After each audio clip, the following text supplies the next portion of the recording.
thank you for joining us today in our discussion of stress management. And I'm very pleased to have joining us in this discussion Dr. Rajiv Tony Juneja, who is a practicing psychiatrist. Thank you for joining us, Dr. Juneja. Hi, Janet. Dr. Juneja, could you please define for us what exactly stress is? As far as how stress impacts our day-to-day life.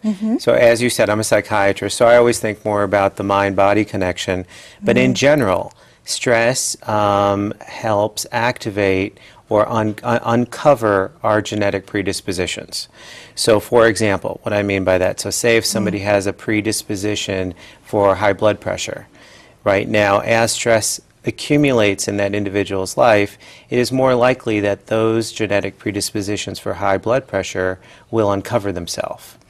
So there is a health risk here in certain forms of stress, how it really affects our body. Absolutely. And in the same sense, now we're talking about more of the mind-body connection, so say somebody has a predisposition to depression or anxiety, then that increase in stress will result in those symptoms presenting themselves for that person. So there's a clear relationship between the mind and body, and there is a difference between how long the stress lasts and what kind of stress it is. That does make a difference.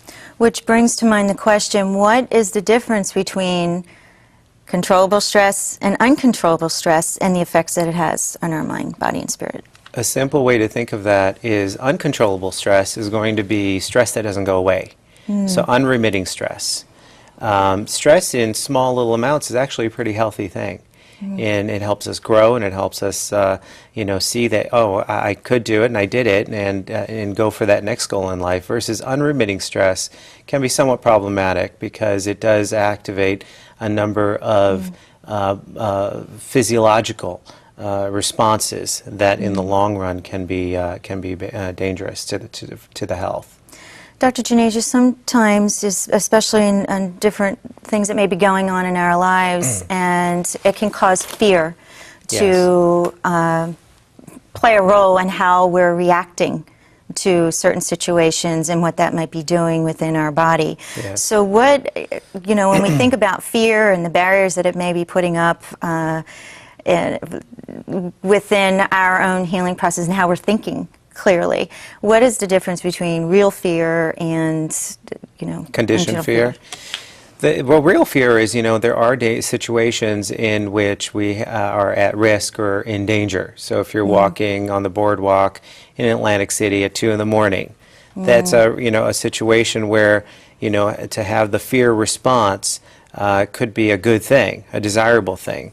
Or, you know, I mean, historically or evolutionarily speaking, you know, if a lion was going to jump out at you from behind a tree, well, that was a good thing to be able to respond very quickly, because that is a stressful situation. But what happens is those responses then get conditioned. So now, even when they're not needed, those same responses internally, physiologically are happening.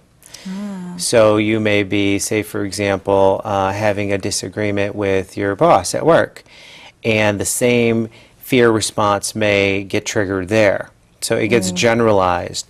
So real fear versus conditioned fear. And then next time you want to go talk to your boss about maybe that raise you think you deserve, you know, the fear stops you, even though it may be something that you could manage. But then that conditioned fear is now present to block your movement forward. And again, you think of the stress that is a result of that fear that is now... Right, now you have an unresolved situation, right? Now you have something, you're going to go home probably driving, God, I wish I would have just had the courage, and maybe have this self-defeating behavior a little bit, blaming yourself for not crossing that line. But it is important to face our fears, and it is essential to growth. Now, Dr. Juneja, when we think now, you know, we're holding all of this inside. We have the stress, for some, they are dealing with these fear issues. What is that doing to our immune system? As far as the immune system, there are, you know, there's actually a whole field known as psychoneuroimmunology now, and looking for the connections between the psyche or the mind, the central nervous system, and immunology, the kind of the protective mechanism that our body has. There's clear connections that when stress levels are high, white blood cells don't work as well, for example.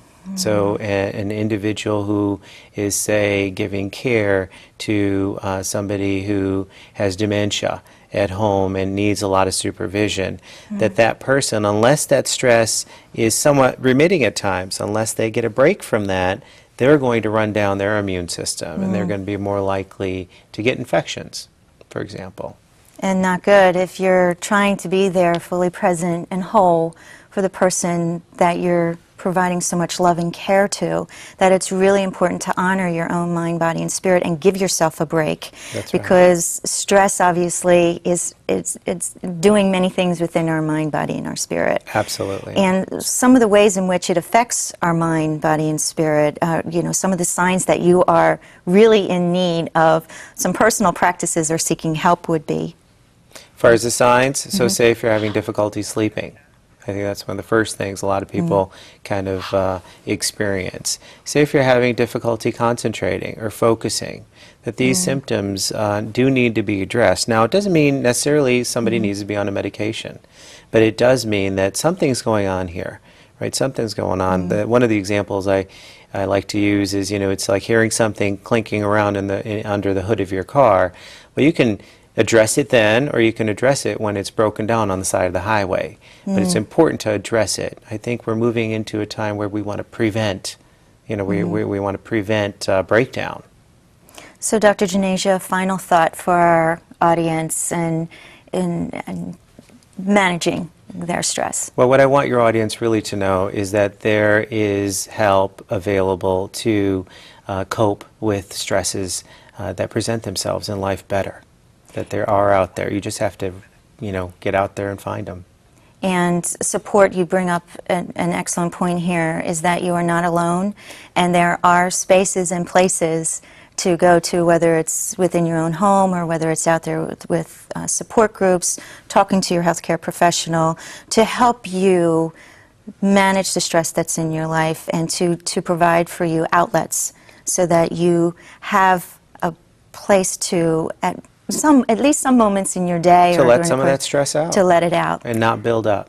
Dr. Janasia, thank you so much for helping us with managing the stress in our lives. You're welcome. For more information on stress management, please log into our website, Lasting Lifestyles, at lastinglifestyles.net. Thank you so much.